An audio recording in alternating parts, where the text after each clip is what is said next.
Esta noche en el Despertar del Cementerio tenemos el placer de charlar con un invitado doblemente especial, puesto que por una parte es el padrino de nuestro programa y además se trata de un nombre iconográfico dentro del mundo de la transcomunicación instrumental o lo que es lo mismo, las psicofonías. Hablo ni más ni menos que de Pedro Amorós, ingeniero informático, presidente de la Sociedad Española de Investigaciones Parapsicológicas, escritor y una auténtica autoridad a nivel mundial dentro de la investigación parafónica. Pedro, ¿qué tal? Muy buenas noches. Hola, muy buenas noches. Es un placer tenerte con todos nosotros en el Despertar del Cementerio, sobre todo para hablar de un tema que ya hemos hablado en anteriores programas de psicofonías, de transcomunicación, etcétera, y qué mejor que tú para que nos desentrañes un poquito más todos los entresijos que tiene este tema que además levanta tantas ampollas, tanto interés y tanto, entre comillas, morbo entre todos los oyentes de nuestra radio, y hoy te tenemos aquí pues para que nos informes un poquito más de todo esto. La verdad es que sí que es verdad, que es un tema que gusta mucho, ¿eh? Y quizá un poco ese desconocimiento de la gente hace que el interés sea mucho más cercano. Por eso yo creo que es un acierto abordar este tema en profundidad, o conmigo o con cualquier otro compañero de investigación, vamos, pero es un gran acierto sobre todo porque la audiencia anda un poquito desconcertada y esto siempre es interesante aclararlo. Claro que sí, Pedro. La primera pregunta que te voy a hacer yo creo que te la habrán hecho en un montón de ocasiones, en todos los programas donde has participado, donde has sido. Y bueno, pues es quizás la pregunta de rigor, ¿no? Para contextualizar un poco cómo comenzaste con todos estos temas de transcomunicación, cómo y cuándo y por qué decidiste involucrarte en el estudio de la transcomunicación instrumental. Bueno, pues ya hace muchos años. Yo tenía... Vamos a ver, a mí siempre me gustó el misterio, ¿no? Yo recuerdo que cuando era bien pequeño me dormía con un ojo abierto y el otro cerrado para que mi padre no me viese en el sofá de mi casa y antes de irme a la casa y veía, bueno, pues aquellos programas que hacían ya cuando casi la tarde estaba echada y empezaba la noche, ¿no? Y bueno, pues eran programas de misterio, programas absolutamente especiales para mí, ¿no? Yo empecé con eso y eso me picaba el gusanillo un poco, me picaba la curiosidad y quizá eso fue lo que me motivó un poco pues a introducirme dentro de ese tema. Luego también mi padre tenía y tiene una biblioteca muy, muy extensa sobre muchos temas, pero en concreto sobre el tema del misterio tenía varios ejemplares muy antiguos. Y bueno, pues yo cogí uno de ellos en el que pues había algún que otro artículo muy curioso acerca de la psicofonía. Claro, hablaban de una posibilidad de que, bueno, pues había una especie de nave de los muertos que se comunicaba. Otros decían que no, que era el canto de los pájaros modificado. Otros decían, bueno, en fin, estaba el famosísimo artículo de Fredrik Jürgensen cuando descubre por casualidad en el año 1959 ese vocablo psicofónico que quizá da como entrada a la primera psicofonía grabada, ¿no? Oficial, por supuesto antes hubo otras, ¿no? Y bueno, pues empecé a leerlo y dije, bueno, ¿esto qué es lo que es, ¿no?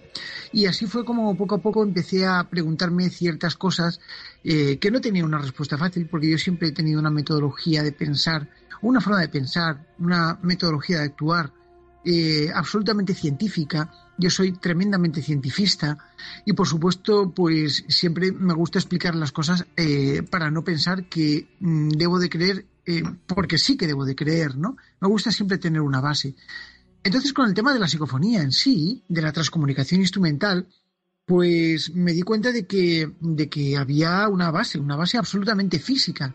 Y fue eso precisamente lo que me atrajo del tema, que lo podía comprobar yo con mis medios físicos. No tenía que depender de unos estudios de unos, de otros, ni nada. Sencillamente que yo mismo lo podía hacer. Y así, pues, comencé a meterme dentro del tema, empecé a investigar, empecé a contactar con el único que había aquí en España, que era Germán de Argumosa, luego fue Sinesio. Y bueno, pues empecé a investigar y a elucubrar y a plantear mis propias hipótesis de trabajo y creé lo que fue en aquel entonces, pues yo tendría unos 15, 16, 17 años, lo que era la metodología de investigación de campo en cuestión de la psicofonía, ¿no? Es decir, la psicofonía no se practicaba en el campo y de algún modo pues yo quise introducirme de ello, ¿no? Y fue cuando empecé a elaborar las bases de mi primer libro, Psicofonías, voces del más allá, y basándome, o sea, en 5.000 experimentos que yo había llevado a cabo en trabajos de campo, fue cuando empecé a elaborar este libro, ¿no? Eso fue más o menos el comienzo un poco de mi historia en el mundo de la transcomunicación. Sí, además, Pedro, acabas de nombrar a dos figuras, yo creo que muy representativas de la transcomunicación instrumental en nuestro país, como es Germán de Argumosa y Sinesio Darnel, ¿no? Con Sinesio tuviste la suerte, además, de trabajar. Ya, desgraciadamente, nos dejó hace un par de años, o sí, 2-3 años más o menos, muy poquito, que murió Sinesio Darnel, pero estuviste unos buenos maestros, ¿verdad? Bueno, la verdad es que sí, me hubiera gustado poder disfrutar más de ellos, es cierto.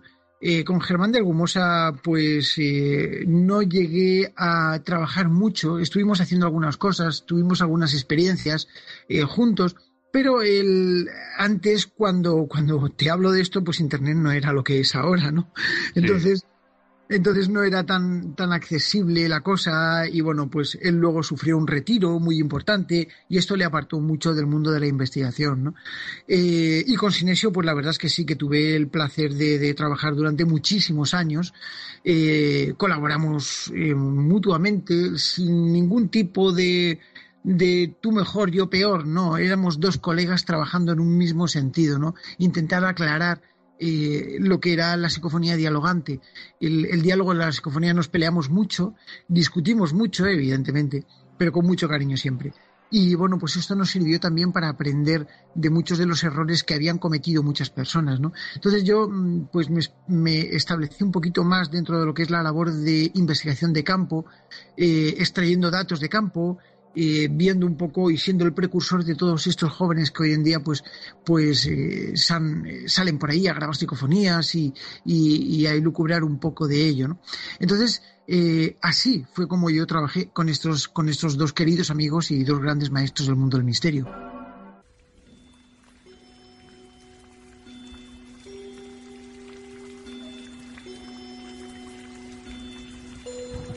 Germán de Argumosa y Sinesio Darnel se han convertido en grandes figuras de la transcomunicación instrumental española, siendo pioneros en las investigaciones protocolarias y científicas de este fenómeno. Argumosa con una visión analítica desde su posicionamiento como filósofo y Darnel apegado a las visiones cientifistas de su laboratorio. Se atrevieron a hablar públicamente a finales de la década de los 70 de lo que en España era todavía un tema tabú y desconocido: las psicofonías.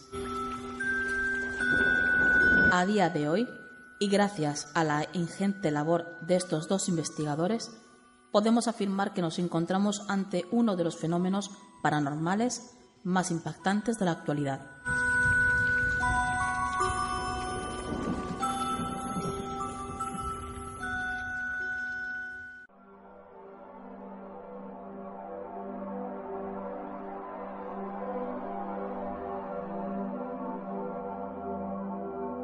Pedro, la pregunta del millón, ¿qué es para ti, desde un punto de vista personal, qué es para ti una psicofonía? ¿Cómo la puedes definir? Bueno, yo creo que una psicofonía es una voz que, rompiendo las normas establecidas desde el punto de vista físico, es capaz de interactuar en nuestro mundo.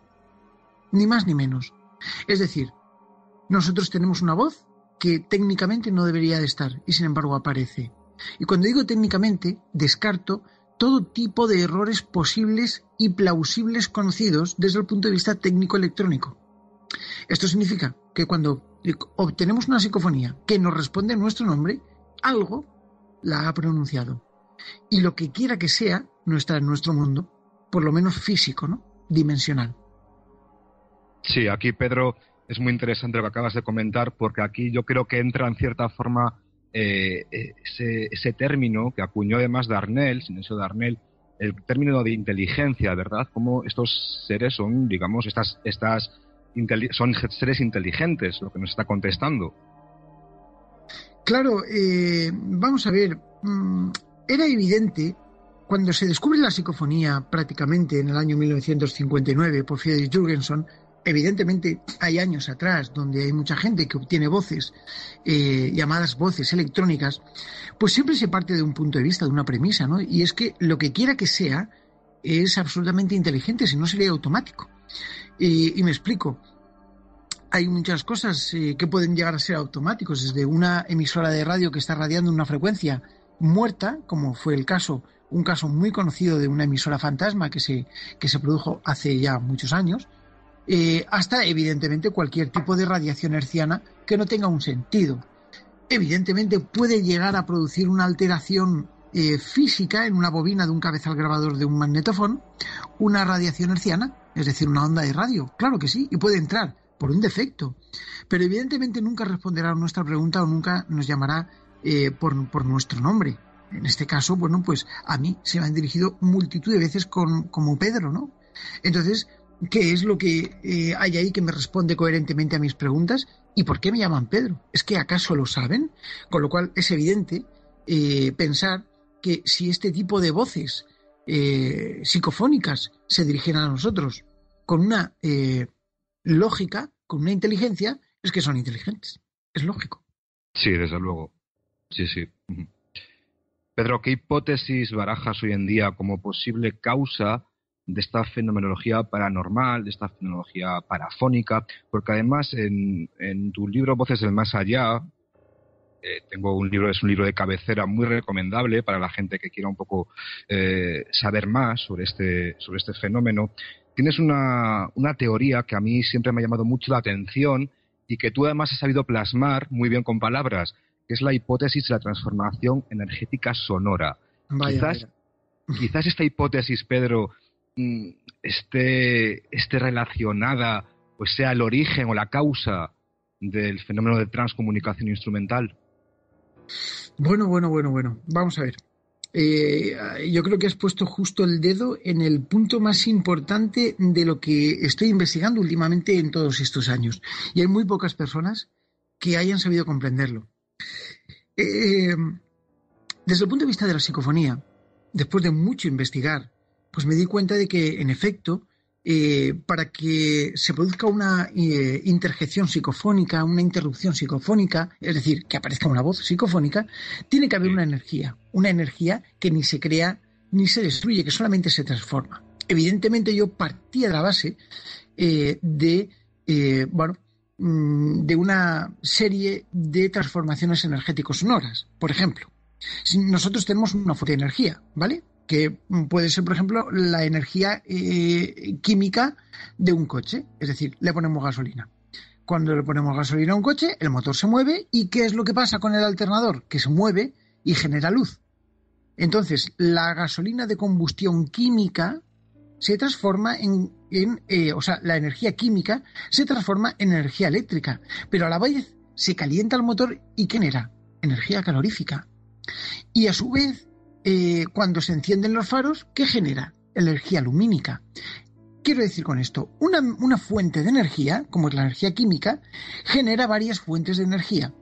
Pero ¿qué es lo que ocurre cuando no conocemos la fuente de energía que se genera? No la conocemos porque no sabemos cuáles son sus características ni factores técnicos. Es por eso por lo que yo empecé a indagar y empecé a crear una hipótesis que es la hipótesis de transformación energética. La transformación energética es lo que se basa prácticamente en casi todas las psicofonías y con algo por lo que yo estoy trabajando ahora, que es establecer una ley. Desde el punto de vista físico, establecer una ley es muy difícil, porque una ley es algo coherente y común para siempre en todos los procesos físicos. Por ejemplo, la ley de la conservación de la energía, que dice así, que uno de los principios, que la energía ni se crea ni se destruye, solo se transforma. Es un principio que mueve todo el mundo de la física hoy en día. Yo quiero crear, lógicamente, y lo dejé planteado, una ley, y esa ley no es ni más ni menos que el concepto de inicio de transformación energético-sonora de la propia psicofonía en sí, que no es ni más ni menos que un aporte, una modulación, una onda portadora que es capaz de generar una voz con un alto contenido energético inteligente, que es la psicofonía. Significa esto que siempre existe un sonido precedente a la formación, precedente o bien incluso con cierto retardo, pero siempre existe un sonido precedente a la psicofonía que es capaz de crear la energía sonora suficiente como para que la propia psico pueda llegar a modularse a partir de la nada. Esto significa que la energía sonora del ambiente, de ese ruido ambiente, de esa modulación o onda portadora, ha creado un tipo de energía desconocida para nosotros que todavía no ha sido bautizada y que ha sido la precursora de la propia energía formante de la onda psicofónica, ¿no? Entonces, esto es muy importante, ¿no? Sobre todo porque ahora estoy trabajando sobre otra posibilidad. La tengo en una nueva revisión de ese mismo libro que tú acabas de decir, que la estoy publicando gratuitamente en internet, abiertamente, para que todo el mundo pueda acceder.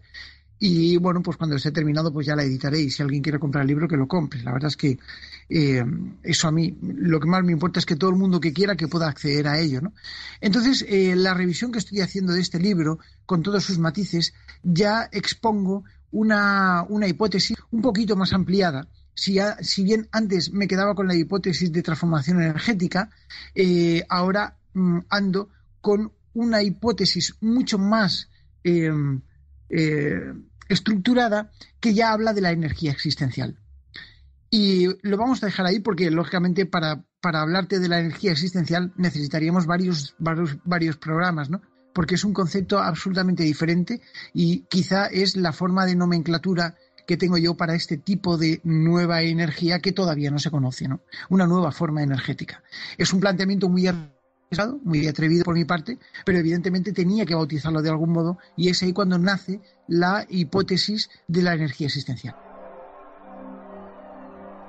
Desde luego las teorías, Pedro, en general en este campo de la transcomunicación suelen ser arduas, extensas, largas y sobre todo necesitas una experimentación y un tiempo, ¿no? Me imagino, para poder sacar ciertas conclusiones.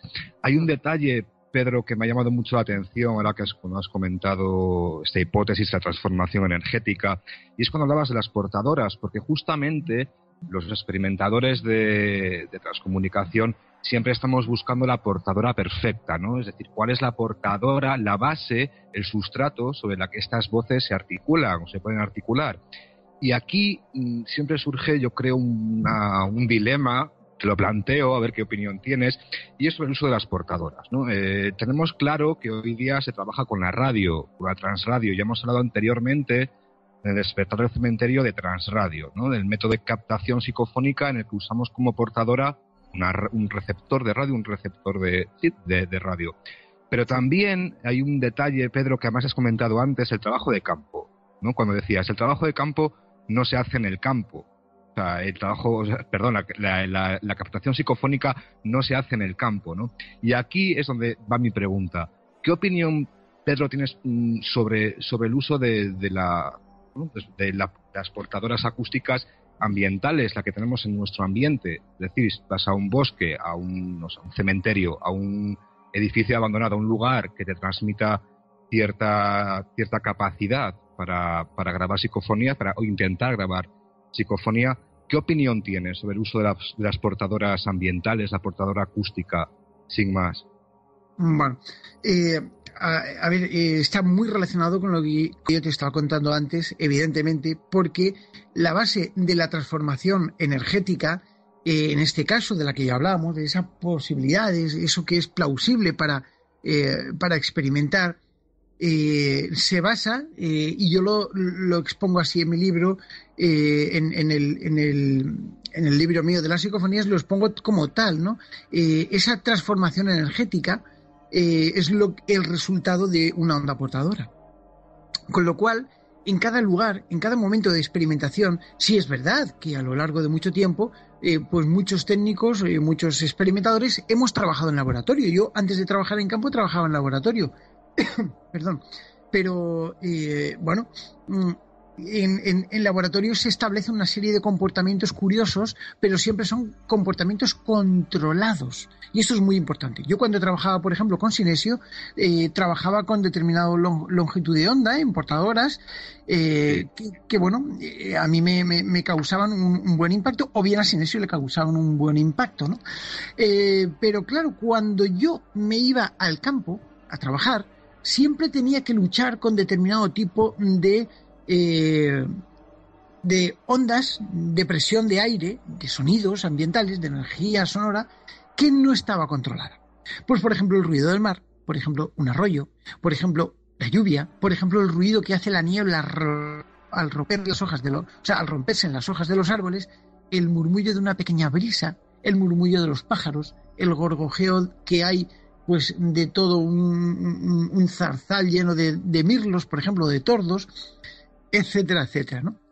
Entonces, a lo largo del libro mío, del primero que escribí, de Psicofonías, voces del más allá, pues sí que exponía pues toda una casuística de ondas portadoras factibles para poder realizar la captación psicofónica.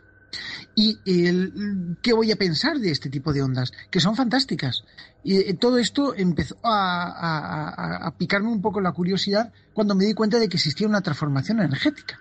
Y ahí fue cuando empecé a establecer el comportamiento de la energía y a valorar el planteamiento experimental de la hipótesis de la transformación energético-sonora.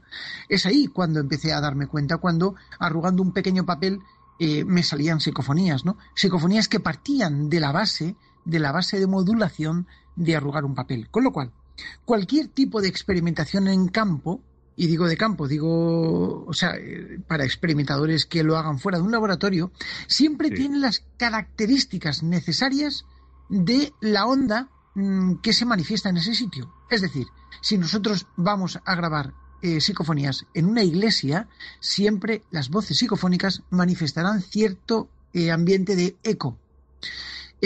Pero no porque la voz en sí sea una onda de presión generada en el lugar, sino porque las características sonoras del ambiente han servido para las voces para manifestarse.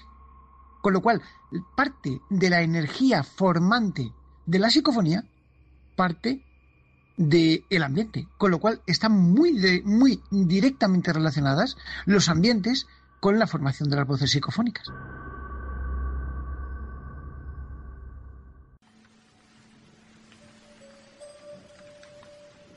El mundo de la transcomunicación instrumental se ha visto envuelto constantemente por infinidad de teorías que hasta el día de hoy no han podido ser esclarecidas completamente por la ciencia.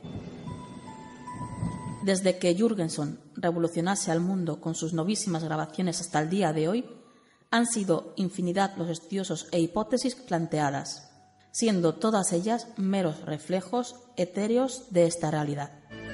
Esta noche, nuestro invitado nos resuelve muchas de las dudas planteadas.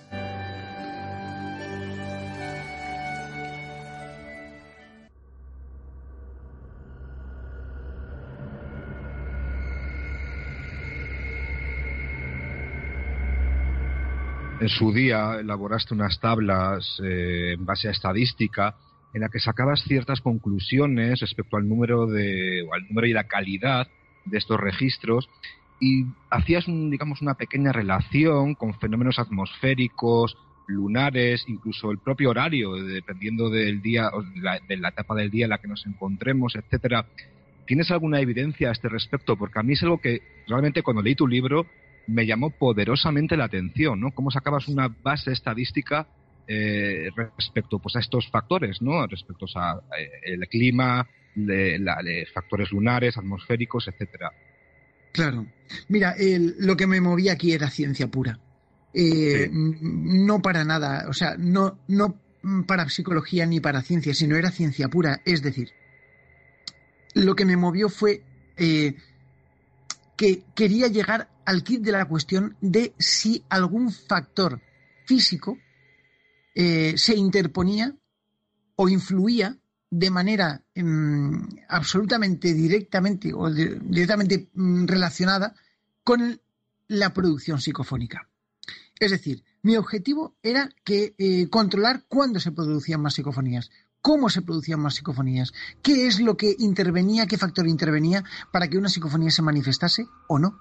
Y entonces era esta gran cantidad de datos que aparentemente pueden no tener que ver, pero para mí sí eran muy importantes, como por ejemplo las fases de la luna, como por ejemplo los milibares de presión atmosférica, como por ejemplo incluso también lo utilizaba mediante sensores de ondas de radioactividad, incluso por los medidores de Milligauss, que mucha gente no sabe por qué, pero yo sí ahora tengo un concepto del por qué empecé yo a utilizar los medidores estos de campos electromagnéticos, que la gente me ha visto a mí muchas veces utilizarlo y los utilizan, pero no saben por qué. Lamentablemente o no me he explicado bien o no se ha transmitido, pero tiene un porqué, ¿no?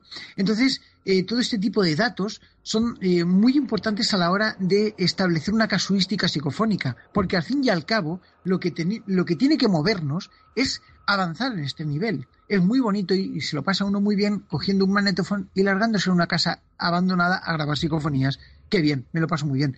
Pero ¿para qué sirve eso? Si no tenemos un soporte o un estudio o un planteamiento hipotético experimental que poder cotejar con otros colegas, no sirve absolutamente de nada. Sirve solamente como experiencia personal, egoísta, egoísta entre comillas, de haber captado pues una psicofonía, qué bien me lo he pasado y tal. Muy bien, fantástico. Pero vamos a ver, ¿qué características tiene esa voz? ¿En base a qué las has medido, no?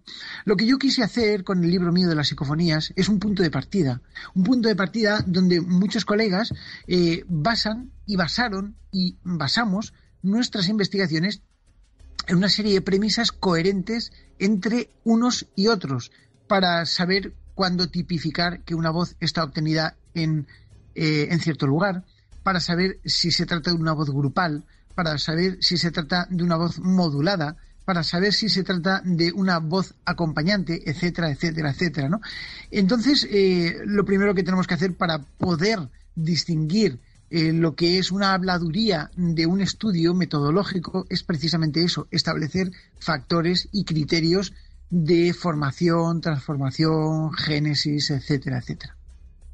Totalmente de acuerdo, Pedro, con todo lo que acabas de comentar, porque muchas veces yo creo que precisamente esa falta quizás de un protocolo, de un guión, de una estructuración a la hora de captar estas voces psicofónicas es lo que hace que en cierta forma muchas veces se nos trate un poco como de medio locos, ¿no? De que, bueno, es que está escuchando voces donde yo no escucho nada, donde seguramente no haya nada, ¿no? Entonces, justamente lo que acabas de comentar, dar no voy a decir un cientificismo, porque quizás no se pueda explicar desde un punto de vista científico, pero sí que dar una seriedad y un contexto a todos estos temas es lo que nos hace quizás no tener más razón ni menos, pero sí que claro, poder defendernos mejor, ¿no? Totalmente. Pero todos sabemos que no es absolutamente, no hace falta ir a lugares lúgubres, tétricos, etcétera, para registrar estas voces. Principalmente porque hoy en día, como ya hemos dicho, se trabaja en un ambiente controlado y controlable y sobre todo por el método de transradio. Pero, Pedro, ¿crees que la presencia de lugares donde ha habido una abundante carga psíquica tiene algo que ver con la mayor captación de estos registros plafónicos? Indudablemente que sí. Indudablemente que sí. Vamos a ver. En la Sociedad Española de Investigaciones Parapsicológicas, que es la organización que yo dirijo dentro de lo que es el aspecto de investigación, te puedo decir que muchas veces hemos probado lo que es el efecto psicológico, ¿no? No tenemos que olvidar una cosa. El factor de la transcomunicación instrumental en sí es un factor que pertenece al campo de la parapsicología. Es decir, que el resultado puede ser objetivamente modificable con el estado mental o subconsciente del paciente, ¿no? En este caso de la persona, del sujeto, del experimentador, como queramos llamarle. Es evidente entonces pensar que sí que existe una relación directa entre la psicología de la persona y el momento de investigación. Pero es que yo lo he podido comprobar, ¿no? Es decir, no es simplemente teoría pura, sino forma parte de uno de esos paradigmas controlados que podemos de alguna manera demostrar a la hora de enfrentarnos al fenómeno psicofónico. Es decir, afecta directamente, es directamente proporcional la cantidad, la carga psicofónica al estado psicológico alterado del paciente, del experimentador, del que graba la psicofonía o del testigo que está allí, ¿no? ¿Qué significa esto? Que en el momento donde tú te vas, o sea, en el momento en el que tú te vas a una casa encantada, perdón, un cementerio, un campo, un lugar de batalla y demás, es posible que el factor psicofónico esté presente de por sí.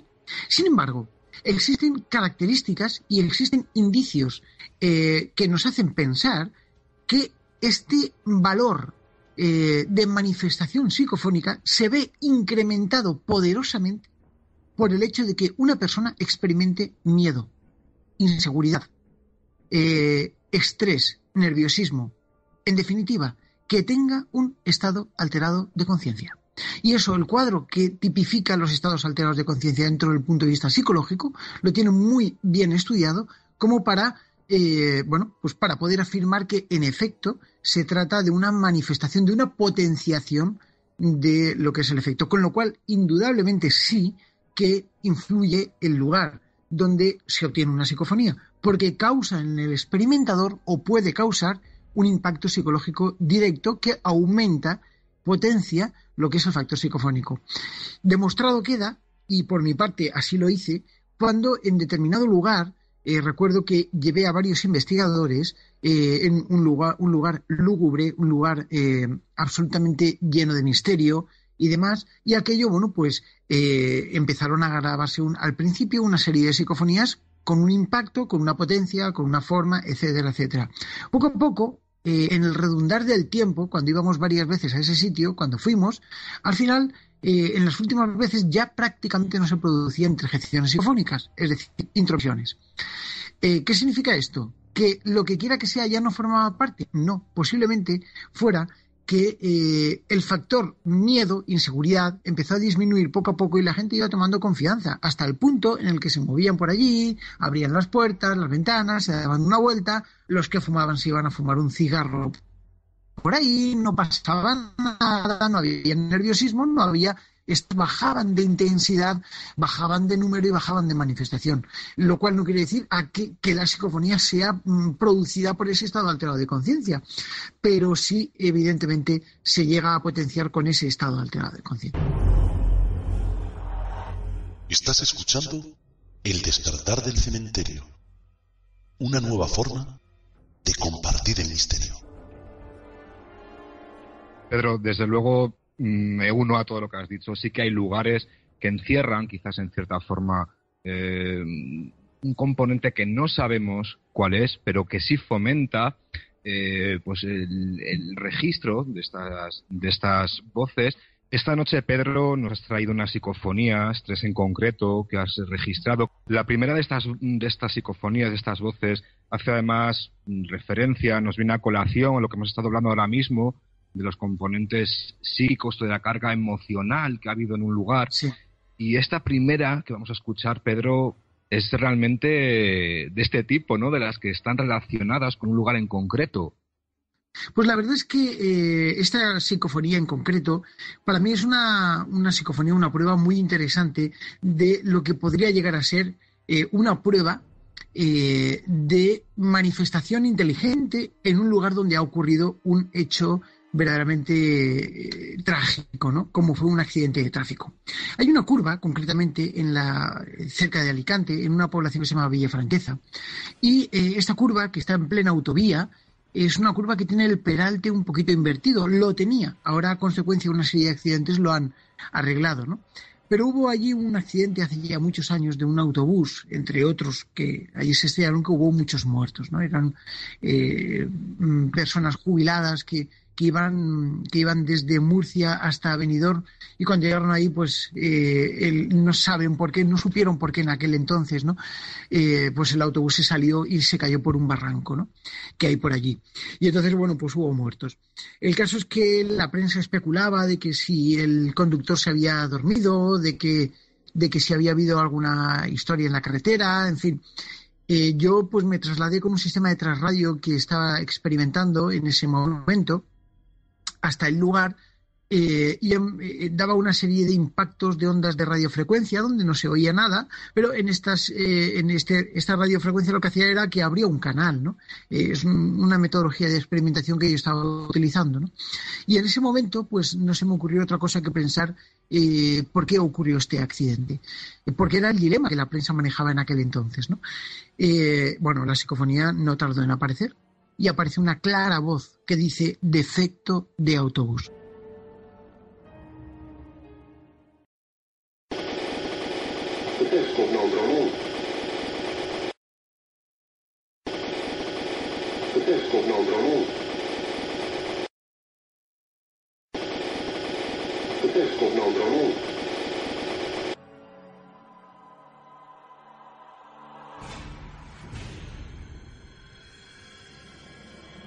Realmente, Pedro, increíble, impactante esta psicofonía que acabamos de escuchar, defecto de autobús.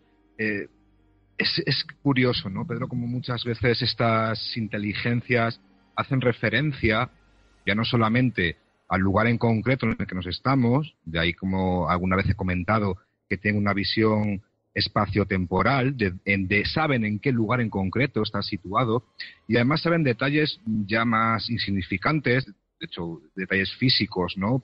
Pues si puedes llevar una chaqueta de color verde, te dicen, el de la chaqueta verde, ¿no? O sea, que tienen una capacidad, en cierta forma, visual y tienen conocimiento, saben perfectamente, sí, desde luego, lo que estamos haciendo y en dónde estamos, ¿no?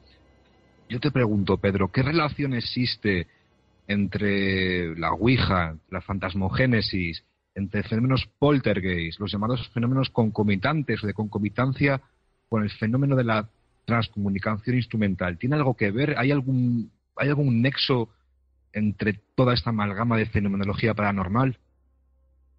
Bueno, claro, por supuesto que sí, coexisten. Y eso fue precisamente una psicofonía que yo capté hace muchos años, que yo preguntaba cuál era el origen de las psicofonías y apareció una palabra, coexisten. Bueno, y efectivamente, coexisten todos estos fenómenos. Es decir, la relación que tienen es una relación simbiótica muy cercana. Unos a otros, coexisten entre ellos. La posibilidad de existencia forma parte entre unos y otros y están relacionados tanto física como casuísticamente. Por lo tanto, necesariamente tenemos que pensar que todo este tipo de fenómenos poltergeist, fantasmogenia, todo esto está relacionado en un mismo, posiblemente en un mismo génesis, en un mismo origen, ¿no? Y quizá la respuesta concreta es que coexisten. Todos los investigadores, experimentadores de estos temas llegan a un punto, a una conclusión muchas veces, y es que estas inteligencias nos contestan a nuestras preguntas, en cierta forma son caprichosas, es decir, se graban, se obtienen, se hacen notar, se presentan cuando quieren o cuando buenamente las apetece, ¿no? En muchas ocasiones yo he notado cómo nos contestan, pues, que no quiero grabar, que hoy no, que me dejes, vayas, etcétera. Bien, en esta psicofonía que nos hace a continuación, Pedro, yo creo que tiene que ver algo también de este estilo, ¿no? Ese capricho que ellas tienen, entre comillas, por supuesto, tienen a la hora de manifestarse. Sí, la verdad es que sí. Bueno, tienes toda la razón del mundo y es así, ¿no? Hay muchas veces en los que este tipo de voces se muestran un poquito caprichosas. Y es verdad que a lo mejor es que también todavía tienen cierto recelo humano por ahí pendiente, quién sabe, ¿no? Pero lo cierto en todo esto es que los resultados que obtenemos así lo apuntan, ¿no? Concretamente esta psicofonía es curiosa. Yo la obtuve mediante el sistema de Transradio y yo creo que también, en cierto modo, interactúan para que desde el punto de vista técnico exista una muy buena relación, ¿no? Concretamente esta voz dice así: hoy no hay radio, poco trabajo. Bueno, haber radio en el argot del radioaficionado es que hay propagación. Lo digo porque soy radioaficionado, ¿no? Entonces, cuando en el argot del radioaficionado dices hoy no hay radio, significa que no existe propagación ambiental para que las ondas portadoras hertzianas puedan viajar. Hoy no hay radio.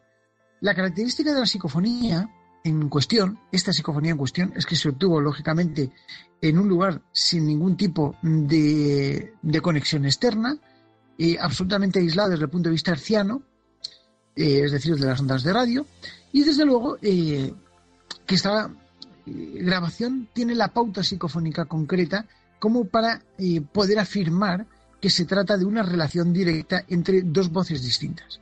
La de hoy no hay radio y la de poco trabajo, que hace argumento a la primera parte, ¿no? Con lo cual, aquí tenemos esta voz. Quizá nos da pie a pensar que se puede llegar a tratar de una manifestación que quiera advertirnos de que hoy no hay radio, poco trabajo.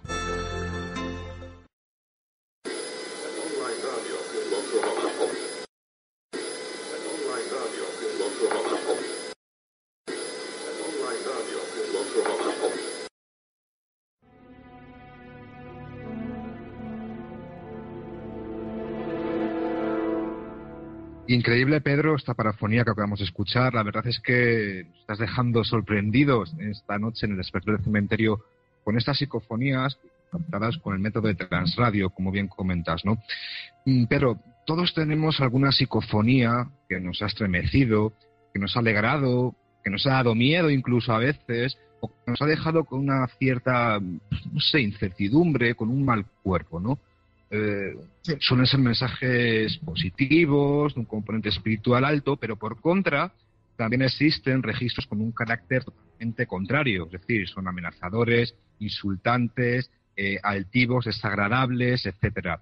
Es importante, Pedro, yo creo, esta psicología de las voces, ¿no? Cómo tenemos voces, como repito, muy afables, muy amigables, muy abiertas, muy receptivas, ahora de ser grabadas, y cómo hay otras muchas que, bueno, son más amenazantes, amenazadoras. Pedro, ¿cuál ha sido la psicofonía que más te ha impactado? Bueno, yo tengo muchas psicofonías, he obtenido muchísimas. Tengo un registro, un archivo de voces pues de unas 70 y tantas mil. La verdad es que son muchas miles clasificadas. Y hay muchas que no recuerdo. Y fíjate que siempre he dicho que me acuerdo hasta de la última psicofonía, pero son muchas, ¿no? Quiero decir con ello que hay grabaciones que me han impactado mucho en su momento y ahora pues no me impactan tanto. Pero si tuviera que destacar una, yo me quedaría con dos, ¿no? Concretamente. Con una que yo estaba en mi estudio aquí, donde estoy ahora, bueno, pues conecté los aparatos y demás y una voz me dijo: hola Pedro, estoy muerto, dime por qué causa crees que estoy muerto, ¿no? Y la verdad es que me impactó tanto que bueno, pues la recuerdo un poco en ese momento, como yo terminé, cerré y me fui, sin saber qué decirle, ¿no? Porque lo que sí que sabía es que lo que quiera que sea estaba aquí mirándome, ¿no? Y efectivamente. Y luego tengo otra grabación en la que se manifiestan unos rugidos muy extraños que poco a poco se van transformando en palabras, ¿no? Entonces, claro, es impactante. Como poco, esa psicofonía es impactante. Sí, aparte, Pedro, es curioso porque muchas veces estas inteligencias se autodenominan como fallecidas, y lo más curioso, a mí al menos me ha pasado en alguna ocasión, es que en las que llamamos voces interrelacionadas, son, digamos, que tienen un diálogo entre ellas, ¿verdad?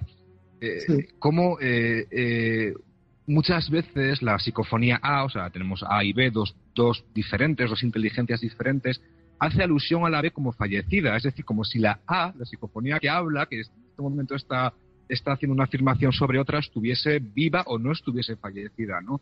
Esto a mí al menos me ha ocurrido alguna vez y es impactante, ¿no? Como muchas veces se denominan como fallecidas, como muertos. Bueno, sí, es verdad.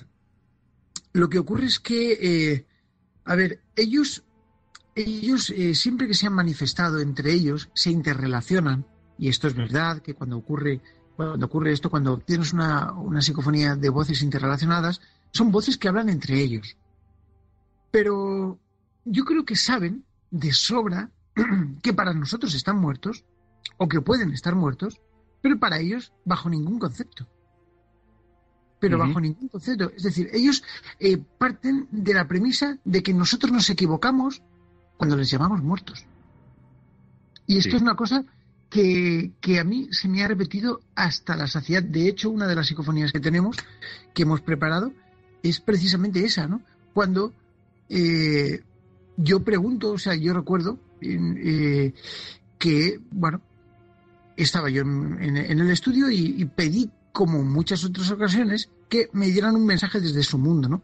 Pero esta vez yo recuerdo que dije, ¿podéis darme un mensaje desde el mundo de los muertos? Y aparece la voz, esta que vamos a escuchar, aparece la voz que me dice en inglés, Why say dead? ¿Por qué nos llamas muertos? Y la verdad es que es impactante poder escucharla. Si os apetece, vamos a escucharla, Why say dead?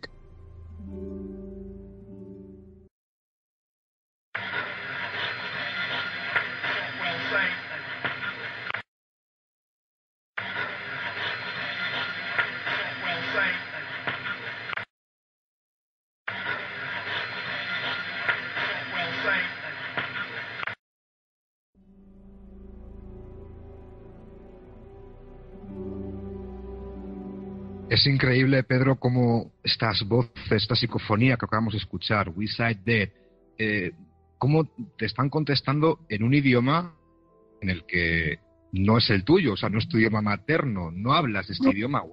Pero fíjate que lo entiendo. Es decir, hay una máxima desde tiempos de Friedrich Jürgenson y Konstantin Raudive, hay una máxima en el mundo de las psicofonías, ¿no? Y es que una psicofonía siempre se expresa en un idioma que tú entiendes, o que por lo menos vas a entender. Solamente podría decir una cosa, o sea, porque yo he obtenido psicofonías en latín, he obtenido psicofonías en valenciano, en castellano, en inglés, en francés, en alemán, en italiano, en un montón de idiomas, ¿no? Pero siempre he logrado entender qué es lo que se dice, ¿no? Recuerdo incluso una interjección que obtuve en un templo maya, de una de las pirámides, en el castillo de Kukulcán, precisamente en Centroamérica, en México, ¿no? Concretamente, ¿no? Me parece que esto era en Uxmal, en el templo del adivino. Entonces, allí esa interjección yo no supe interpretarla, ¿no?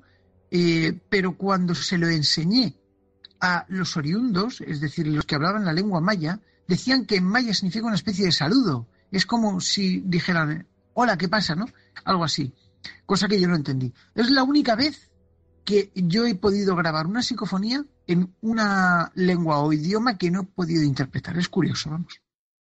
Pedro, te voy a pedir que te mojes, no te quiero poner en un compromiso, pero te voy a pedir que te mojes respecto a una psicofonía muy, muy famosa, muy conocida, sobre todo en España, que es la psicofonía, dicen, más importante de la historia, más impactante.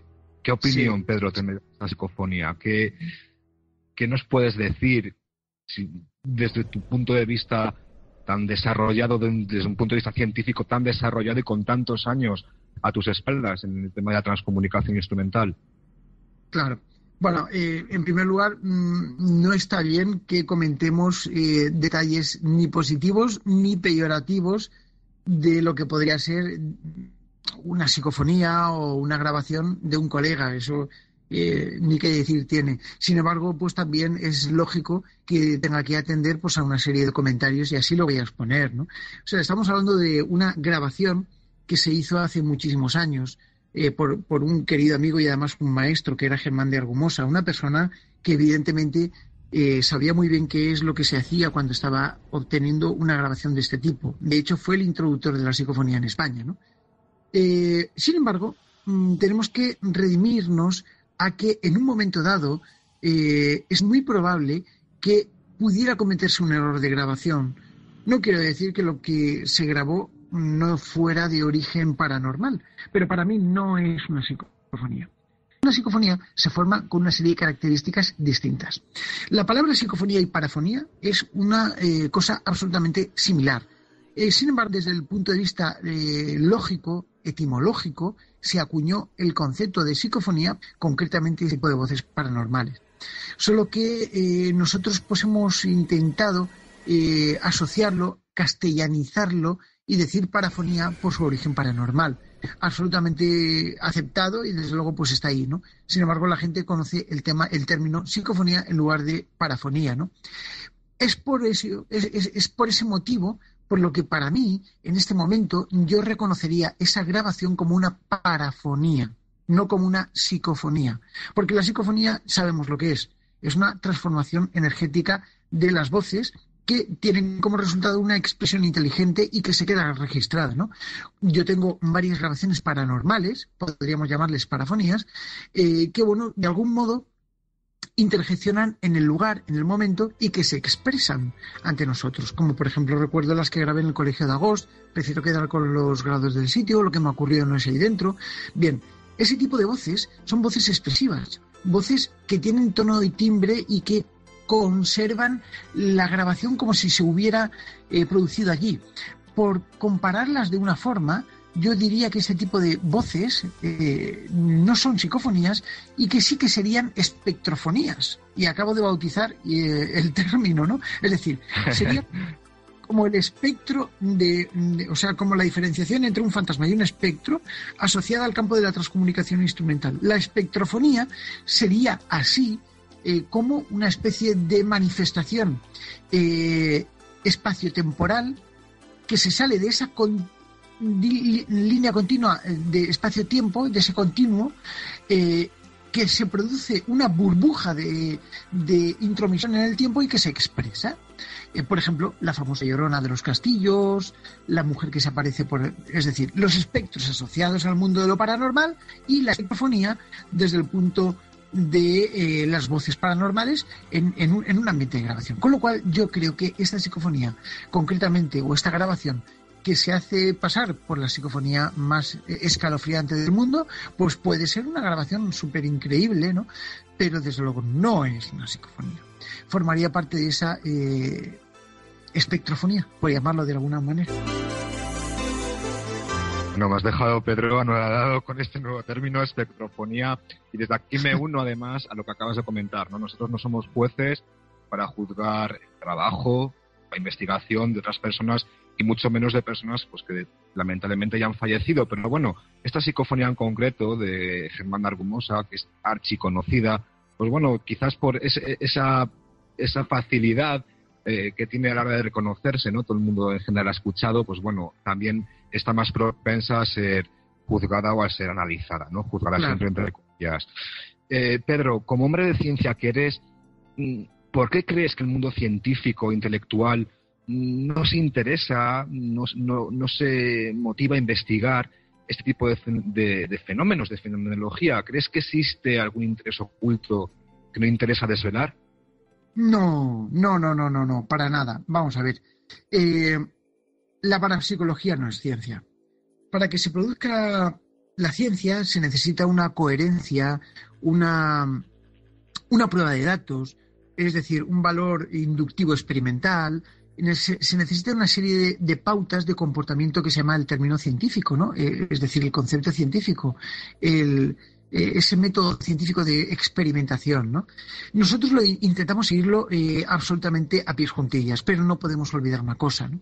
Los factores que establecen o que se establecen en el momento de una experimentación son distintos.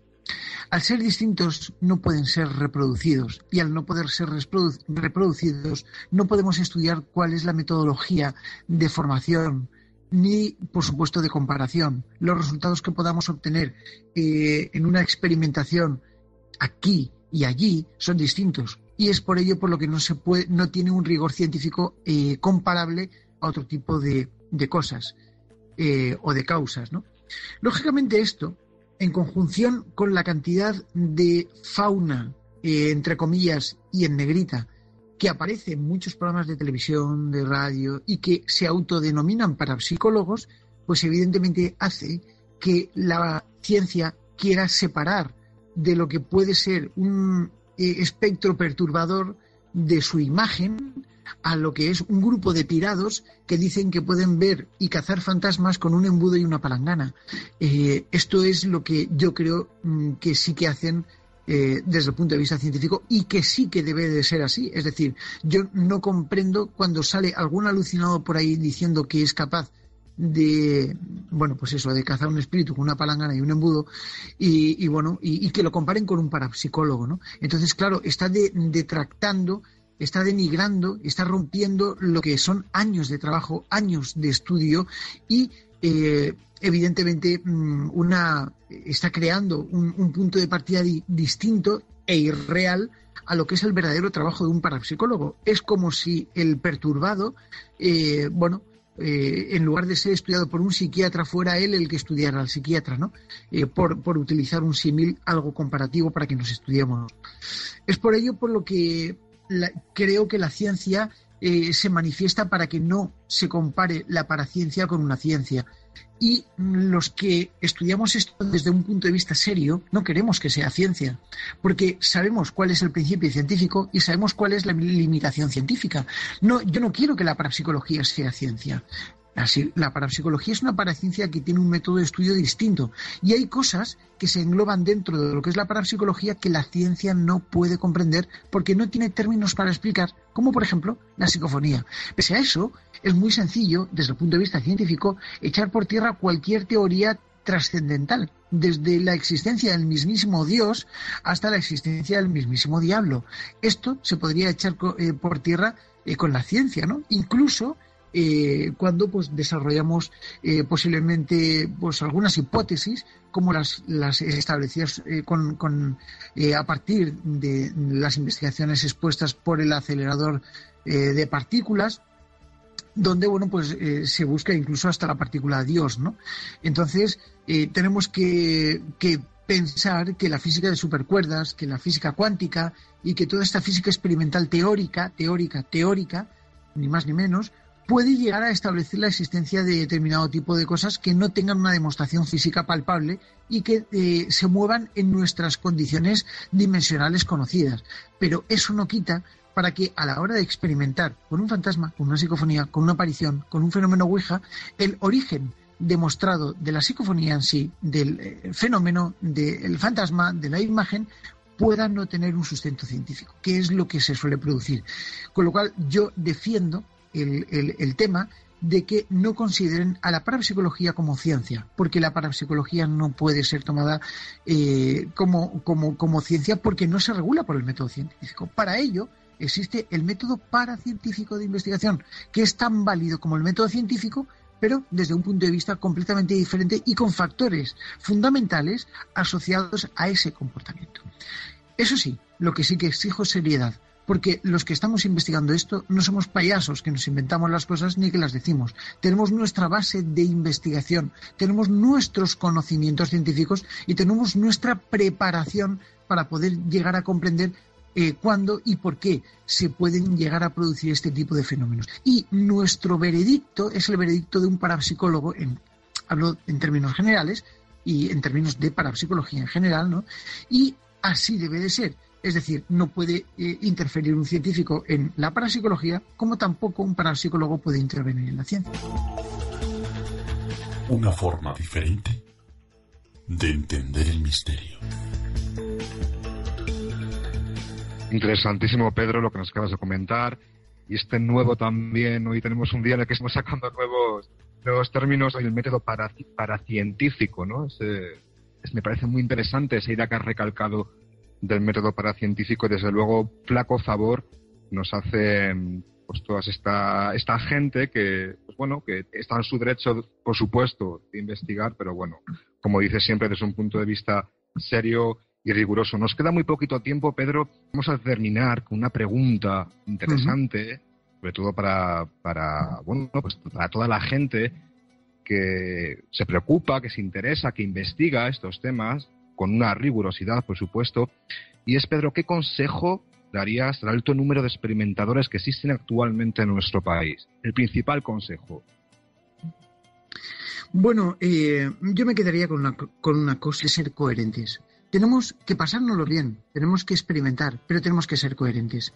Los datos que nosotros recogemos en las investigaciones son datos que pueden llegar a ser útiles por las personas. por lo cual debemos de mantener la coherencia de la investigación, recoger la mayor cantidad de datos posibles, ser rigurosos. Uh-huh. Pedro, coméntanos un poquito en qué proyectos estás trabajando últimamente, qué estudios estás realizando y dónde los podemos escuchar, además, dónde los podemos leer, en alguna web, en la Forest, tu web personal, tu web de trabajo. Sí, bueno, pues mi página personal es pedroamoros.com y a través del Facebook pues pueden seguir un poquito mi trayectoria por ahí, de por dónde voy. La verdad es que no tengo mucho tiempo de responder, pero bueno, siempre intento un poquito estar ahí, ¿no? Bueno, es la forma en la que se me puede seguir. Por otro lado, sí que tengo algunos proyectos, lógicamente, pues estoy un poco expectativo ante mi último libro, el Séptimo Ancestro, que es una novela de misterio, de acción, de enigmas, que de alguna manera pone un poco de manifiesto a través de novela, fíjate, novela, y eso que yo soy ensayista, pues un ensayo camuflado, un ensayo a través del tiempo que se estudia pues como una cosa plausible del por qué estamos aquí, de cómo somos y demás, ¿no? Una novela preciosa y que me están llegando unas críticas estupendas, ¿no? Al respecto, ¿no? Luego, pues también tengo algunos proyectos interesantes desde el punto de vista periodístico, con mi penúltimo libro, La Guía de la España Misteriosa, que bueno, que posiblemente pues a lo mejor algún día pues se pueda ver por ahí por televisión, cosa que espero que ocurra dentro de poco, ¿no? Y por supuesto, dentro del mundo de la investigación, pues como siempre, y llevo ya mucho tiempo dedicado a el estudio de la radiofrecuencia, de determinado tipo de comportamiento con altísimas frecuencias de radiación, ¿no? Y por estudiando lo que es la transcomunicación en todo su sentido instrumental a través de radiofrecuencia y de muy alta frecuencia, ¿no? Quiero decir con esto que englobo el fenómeno de la fantasmogénesis y de la manifestación espectral en conjunción con la psicofonía. Eso es más o menos por donde voy un poquito investigando, ¿no? Y con algún que otro proyecto por ahí, pues siempre pues un poquito en marcha, ¿no? Pero eso forma parte un poco de los miles de proyectos que tiene una persona inquieta como yo.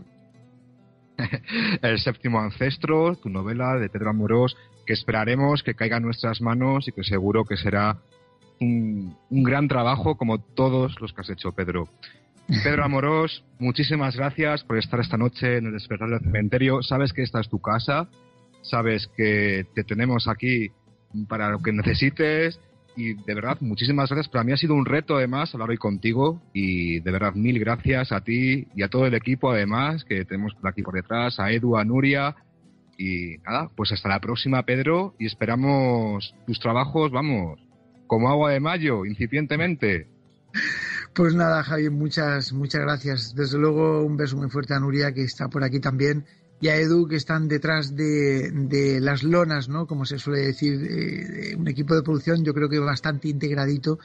Y desde luego, pues que estáis llegando muy fuerte. De verdad que el placer ha sido mío. El placer ha sido mío descubrir a personas, como siempre, extraordinarias, con un público maravilloso, con unos oyentes que están ahí fieles y que al fin y al cabo, no olvides una cosa, al fin y al cabo, los que investigamos, lo investigamos por algo, y es para divulgar. Yo creo que esa conjunción de ideas es lo que hace un poco plausible. Si el trabajo que un investigador hace es de aclamar, es más de aclamar todavía la divulgación que se hace de él. Y gracias a vosotros, pues esto es posible. Así que gracias a vosotros. Gracias a ti siempre, Pedro. Un abrazo fuerte. Un abrazo.